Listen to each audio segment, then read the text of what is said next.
सोललैंड 2 novel के last part के and में हमने देखा था कि यूहाव ड्रैगन सिटी गया था और वहाँ के मिस्टीरियस आइस स्प्रिंग केव में गया था। तो चलिए वीडियो स्टार्ट करते हैं। यूहाव जैसे ही उस आइसी स्प्रिंग के अंदर गया उसे ऐसा लगा मानो पानी एब्सोल्यूट जीरो तक जम चुका हो। इतनी भयानक कोल्डनेस कि उसका पूरा शरीर सुनना पड़ने लगा। लेकिन हैरानी की बात ये थी, यूहाव की सोल पावर उस एक्सट्रीम चिल को ग्रीडीली अब्जॉर्ब कर रही थी। अचानक यूहाव का शरीर हल्का हो गया, चारों तरफ का प्रेशर गिला और वो सीधा एक छोटे से केव में जा गिरा। अंदर अंधेरा था, पानी गायब हो चुका था। यूहाव ने सांस लेने के लिए मुंह खोला ही था कि एक डरावनी बोन पियर्सिंग ठंडी हवा उसके अंदर घुस गई। एक ही पल में उसकी स्पिरिट फ्रीज हो गई, उसका शरीर अकड़ गया जैसे पत्थर बन गया हो। यूहाव ने सोचा था कि उसे आइस एलिमेंट की गहरी समझ है, लेकिन आज उसे पता चला उसकी अंडरस्टैंडिंग बस सतही थी। ये था असली एलिमेंट ऑफ आइस, जो शरीर ही नहीं स्पिरिट तक को फ्रीज कर देता है। उसी समय यूहाव के माथे पर आई ऑफ डेस्टिनी चमक उठा। उसका सोल कोर तेजी से घूमने लगा, स्पिरिचुअल पावर बाहर फैली और उसकी स्पिरिट को उस फ्रोजन अवस्था से खींचकर वापस ले आई। नीली हरी रोशनी फैल गई, सामने आइस एम्प्रेस खड़ी थी। अब यूहाव सब कुछ साफ देख पा रहा था। केव बहुत छोटा था, मुश्किल से 10 स्क्वायर मीटर्स का। अंदर खड़ी थी 10 से ज्यादा अजीब आइस पिलर्स। हर पिलर के अंदर कोई लिक्विड जैसा बह रहा था और वहीं से ये डेडली कोल्ड बाहर निकल रही थी। आइस एम्प्रेस ने शांत आवाज में कहा, हम पहुंच गए, यही है manifold mysterious ice essence. You have stunned था लेकिन एक्साइटेड भी। आइस एम्प्रेस बोली, डरने की जरूरत नहीं यूहाव, तुम बस इस एक्सट्रीम कोल्ड के आदी नहीं हो। यहाँ टेम्परेचर एब्सोल्यूट 0 से 5 डिग्री ऊपर है, अब तक का सबसे कम टेम्परेचर जो मैंने देखा है। अभी कुछ मत करो, बस शांत रहो, हम धीरे धीरे एसेंस अब्सॉर्ब करेंगे ताकि तुम अडेप्ट कर सको। यूहाव ने सिर हिलाया। वो समझ गया था कि ये जगह उसके लिए एक रेयर अपॉर्चुनिटी है जो उसकी अल्टीमेट आइस कल्टीवेशन को नई ऊंचाइयों तक ले जा सकती है। इसी वक्त स्काई ड्रीम आइसवर्म प्रकट हुआ। उसने आइस एम्प्रेस से पूछा, अब तुम्हारा प्लान क्या है? आइस एम्प्रेस की आवाज़ धीमी लेकिन दृढ़ थी। ये मैनिफोल्ड मिस्टीरियस आइस एसेंस सबसे प्योर और कीमती ट्रेजर है। अगर हम इसे अब्जॉर्ब करें तो शायद हम अपना फिजिकल बॉडी रिक्रिएट कर सके और तब हम यूहाव से थोड़ी दूरी पर भी एग्जिस्ट कर पाएंगे। यूहाव चौंक गया, मतलब तुम मुझसे अलग भी जी सकती हो? आइस एम्प्रेस ने सिर हिलाया, हाँ, और अगर तुम्हारे साथ कुछ हो गया तो हम सर्वाइवल के लिए किसी और को ढूंढ पाएंगे। यूहाव ने तुरंत कहा, ये तो बहुत अच्छी बात है, जल्दी अब्जॉर्ब करना शुरू करो। लेकिन स्काई ड्रीम गंभीर हो गया। उसने ठंडी आवाज में कहा, नहीं, ये सही नहीं है। आइस एम्प्रेस ने उसे घूरा, क्यों? स्काई ड्रीम ने स्पष्ट शब्दों में कहा, पहली बात, इतना एसेंस तुम्हारा फिजिकल बॉडी पूरी तरह बनाने के लिए काफ़ी नहीं है। और दूसरी बात, अगर तुम ऐसा करती हो तो यूहाव को छोड़ दोगी।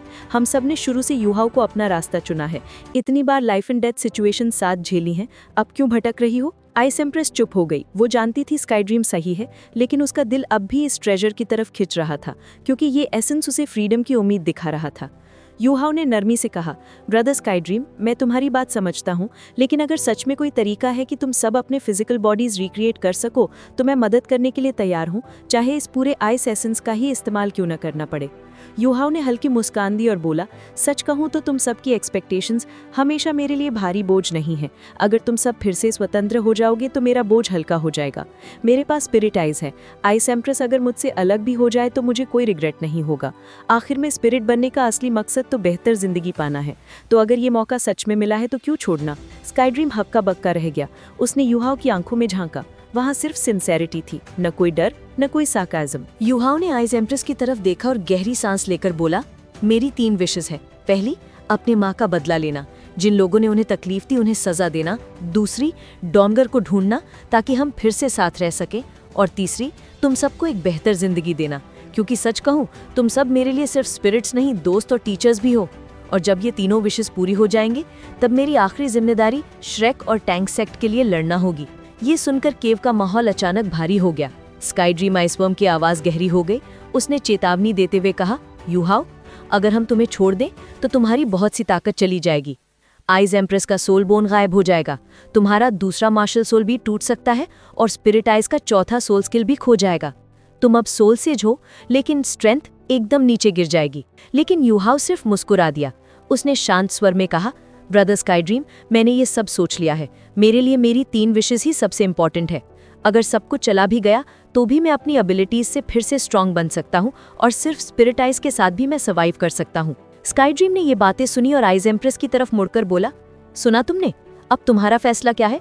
आइस एम्प्रेस कुछ देर खामोश रही। उसकी आंखें यूहाव और स्काई ड्रीम के बीच घूमी।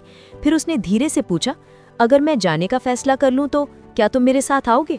स्काई ड्रीम ने बिना झिझक जवाब दिया, नहीं, मैं यूहाओ को कभी नहीं छोड़ूंगा। वो मेरा भाई है और मैं हमेशा उसके साथ रहूंगा। अगर यूहाओ ना होता तो शायद मैं आज तक जिंदा भी ना होता। आइस एम्प्रेस की आंखों में दर्द झलक आया। उसने ठंडी आवाज में कहा, और मैं भी तो तुम्हारे लिए इम्पोर्टेंट हूँ, तो फिर मुझे क्यों नहीं चुनते? स्काई ड्रीम ने गहरी सांस लेते हुए कहा, काश मैं तुम्हें चुन पाता, लेकिन जब तक यूहाओ का सफर पूरा नहीं होता मैं उसे नहीं छोड़ सकता। अगर भविष्य में तुम जीवित रहोगी तो मैं तुम्हें ढूंढ लूंगा, और अगर तुम ना भी रहो तो किसी और दुनिया में तुम्हें ढूंढ लूंगा, लेकिन अभी मेरी चॉइस साफ है। आइस एम्प्रेस गुस्से में मुड़कर बोली, तुम देखना। स्काई ड्रीम ने दर्द भरी मुस्कान के साथ कहा, शायद ये इंतजार मेरी पूरी जिंदगी का सबसे बड़ा दर्द होगा। वो जैसे ही यूहाओ के पास पहुंचे, स्नो एम्प्रेस भी वहां आ गई। उसकी याददाश्त अब भी अधूरी थी, लेकिन उसने सतर्क नजरों से आइस एम्प्रेस को देखा। लेकिन आइस एम्प्रेस मुस्कुराई और यूहाओ से बोली, तुम दोनों गलत थे। हाँ, मुझे manifold mysterious ice essence absorb करना है, लेकिन मैं फिजिकल बॉडी रिक्रिएट नहीं करूंगी। मैंने बस कैजुअली बोला था, क्योंकि भले ही फिजिकल बॉडी मिल भी जाए, उसका क्या फायदा? DTN जैसा बीस्ट 8 लाख साल कल्टिवेट करके भी गॉड रियल्म तक नहीं पहुंच पाया। सोल बीस्ट्स के लिए वो रास्ता हमेशा बंद ही रहा है। लेकिन यूहाओ, तुमने मुझे सच में उम्मीद दिखाई है। तुम्हारा सोल कोर और गॉड रियल्म का कॉल ये साबित करता है कि मेरा विश्वास सही था। तो मैं क्यों इल्यूजन में पड़ूं? स्काई ड्रीम हक्का बक्का रह गया। मतलब तुम फिजिकल बॉडी रिक्रिएट नहीं करोगी? आइस एम्प्रेस ने सीधी नजर डालते हुए कहा, नहीं, मैं सिर्फ इतना अब्सॉर्ब करूंगी कि अपनी ओरिजिन पावर स्टेबलाइज कर सकूं, ताकि यूहाओ जब दूसरी बार सोल कोर बनाने की कोशिश करे तो मैं उसके शरीर को स्टेबलाइज करके उसकी मदद कर सकूं, क्योंकि ये काम अल्टीमेट डॉलुओं के लिए भी मुश्किल है। स्काई ड्रीम हैरानी से चिल्ला पड़ा, बहुत बुद्धिमानी है। आइस एम्प्रेस ने उसे घूरा और बोली, ऑफ कोर्स, तुम तो लॉयल्टी जताने में बिजी थे। स्काई ड्रीम शर्मिंदा होकर हंस दिया। यूहाओ ने दोनों के बीच हंसते हुए कहा, बस करो, ये मिसअंडरस्टैंडिंग है। ब्रदर, स्काई ड्रीम को ब्लेम मत करो। आइस एम्प्रेस ने हल्की मुस्कान दी और बोली, यूहाओ, तुम हमें इतनी आसानी से छोड़ नहीं सकते। तुम्हें मोटिवेशन तभी मिलेगा जब प्रेशर होगा, और याद रखना, मैंने हमेशा तुम्हें छोटे भाई की तरह ट्रीट किया है। आइस एम्प्रेस ने यूहाओ को समझाया, हमारे लिए manifold mysterious ice essence absorb करना आसान है, क्योंकि हम तुम्हारे स्पिरिट्स हैं। जब हम अब्सॉर्ब करेंगे तो उसका कुछ हिस्सा हमारी ओरिजिन में जाएगा और बाकी हमारी बॉडी में सील हो जाएगा। ये एनर्जी तुम्हें फ्यूचर में काम आएगी, खासकर जब तुम अपना सेकंड सोल कोर बनाने की कोशिश करोगे। यूहाओ ने तुरंत सिर हिलाया, ऑल राइट। आइस एम्प्रेस बोली, ठीक है, तो मैं पहले अब्सॉर्ब करूंगी, फिर स्नो एम्प्रेस, उसके बाद स्काई ड्रीम और आखिर में स्टार एनीज, और जब हम सब खत्म कर लेंगे तब तुम्हारी बारी होगी। यूहाओ ने गहरी सांस लेकर सिर झुका दिया, लेकिन तभी स्काई ड्रीम आइसवर्म थोड़ी चिंता में बोला, आइस एम्प्रेस, तुम्हें मदद चाहिए? आइस एम्प्रेस ने उसे गुस्से से धक्का दिया, स्क्रैम, और वो सीधी एक पिलर के सामने जाकर तैर गई। अचानक उसकी बॉडी से तेज हरी रोशनी फैली, पूरे कैवन की हवा कांप उठी, हर पिलर मानो जिंदा हो उठा हो। आइस एम्प्रेस के पीछे उसका विशाल ग्रीन स्कॉर्पियन टेल प्रकट हुआ। वो चमकता हुआ हुक सीधे पिलर में धंस गया। एक हल्की सी आवाज गूंजी। यूहाओ ने महसूस किया कि एनर्जी एंडुलेशंस और भी तीव्र हो गए हैं। अगले ही पल पिलर का डार्क ब्लू लिक्विड उसके टेल से बहकर आइस एम्प्रेस के शरीर में समाने लगा। क्योंकि आइस एम्प्रेस उसकी मार्शल सोल थी, यूहाओ पर भी उसका असर पड़ा। उसकी रिजिड सोल पावर फिर से सर्कुलेट होने लगी और प्योर आइस एलिमेंट्स उसके शरीर में घुलने लगे। आइस एम्प्रेस ने हाथ फैलाए और वो दो विशाल पिंसेस ने बदल गए। हवा में रिदम से हिलते हुए वो ब्लूइश ग्रीन रोशनी फैला रहे थे। उनके बीच कॉम्प्लेक्स रून्स और ग्लिफ्स बनने लगे और फिर आइस एम्प्रेस के शरीर पर इम्प्रिंट हो गए। यूहाओ के सोल पावर स्टेडीली बढ़ रही थी। उसके पीछे आइस जेड एम्प्रेस स्कॉर्पियन का पैटर्न चमक उठा, यहाँ तक कि उसकी स्केलेटन भी रोशनी से भर गई, क्योंकि आइस एम्प्रेस की ओरिजिन अब उसकी बोन्स में सील हो रही थी। सिर्फ 15 मिनट में पहला पिलर पूरी तरह अब्सॉर्ब हो गया। पिलर टूटकर आइसी डस्ट में बदल गया। अब आइस एम्प्रेस का रूप और भी मटेरियल और ज्यादा जिंदा लग रहा था। बिना रुके उसने 2 और पिलर्स पकड़कर अब्सॉर्ब करना शुरू कर दिया। पीछे स्काई ड्रीम आइसवर्म चुपचाप उसे प्रोटेक्ट कर रहा था। वो अच्छे से जानता था कि ये प्रोसेस कितना मुश्किल है। उसे याद आया कभी उसने भी यही एसेंस अब्सॉर्ब किया था, लाखों साल की शक्ति इकट्ठी की थी, लेकिन आखिरकार वो सब दूसरों को गिफ्ट करनी पड़ी। उसने मन ही मन सोचा, अगर उस वक्त आइस एम्प्रेस ये सब अब्सॉर्ब करती तो शायद आज दुनिया का नंबर 1 सोल बीस्ट वही होती। उसकी कल्टीवेशन पहले ही 4 लाख साल की थी, इसलिए अब्सॉर्प्शन में वो स्काई ड्रीम से कहीं आगे थी। एक एक करके उसने 7 पिलर्स अब्सॉर्ब कर लिए, लेकिन 7वें के बाद उसकी ब्रीदिंग भारी हो गई। 8वां वो बड़ी मुश्किल से अब्सॉर्ब कर पाई, और जब 9वें पिलर पर पहुंची उसका पूरा शरीर ब्लूइश ग्रीन मिस्ट में डूब गया। वो कांपने लगी, साफ था वो अपनी लिमिट तक पहुंच चुकी थी। आखिरकार उसने नवा भी अब्जॉर्ब कर लिया और लंबी सांस लेकर यूहाओ के पास लौट आई। मैं ठीक हूँ, अब स्नो एम्प्रेस अब्जॉर्ब करे।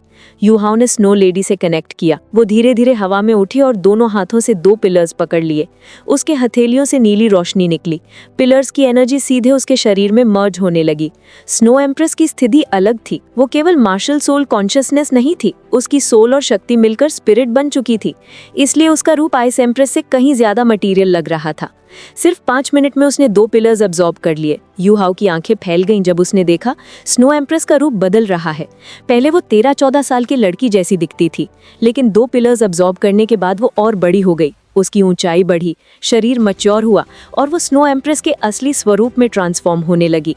आइस एलिमेंट्स उसके चारों ओर घूमने लगे, जैसे उन्होंने अपना असली मालिक पा लिया हो।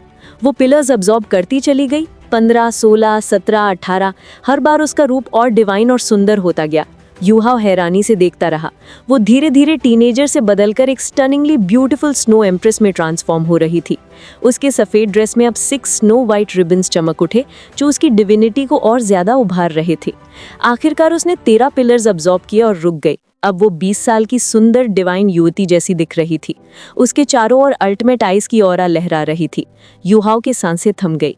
स्नो एम्प्रेस ने अपने हाथ उठाए, लेकिन इस बार उसने पिलर्स को छुआ रही। उसकी पतली उंगलियां हवा में नाचने लगी, डार्क ब्लू पैटर्न्स बनने लगे और धीरे धीरे स्नोफ्लेक रून्स का रूप लेने लगे। आइस एम्प्रेस ने आंखें खोल दी। जब उसने ये रून्स देखे, उसकी आंखों में खुशी के आंसू आ गए। स्नो एम्प्रेस ने पूरे 15 मिनट लगाए और अंत में 7 चमकते हुए स्नोफ्लेक्स हवा में तैर रहे थे। गो, उसने जोर से कहा और 7 स्नोफ्लेक्स उड़कर 7 पिलर्स पर जाकर बैठ गए। गाइस, अगर आपको वीडियो पसंद आई हो तो लाइक, कमेंट और शेयर जरूर करें और हाँ, चैनल को सब्सक्राइब करना मत भूलना।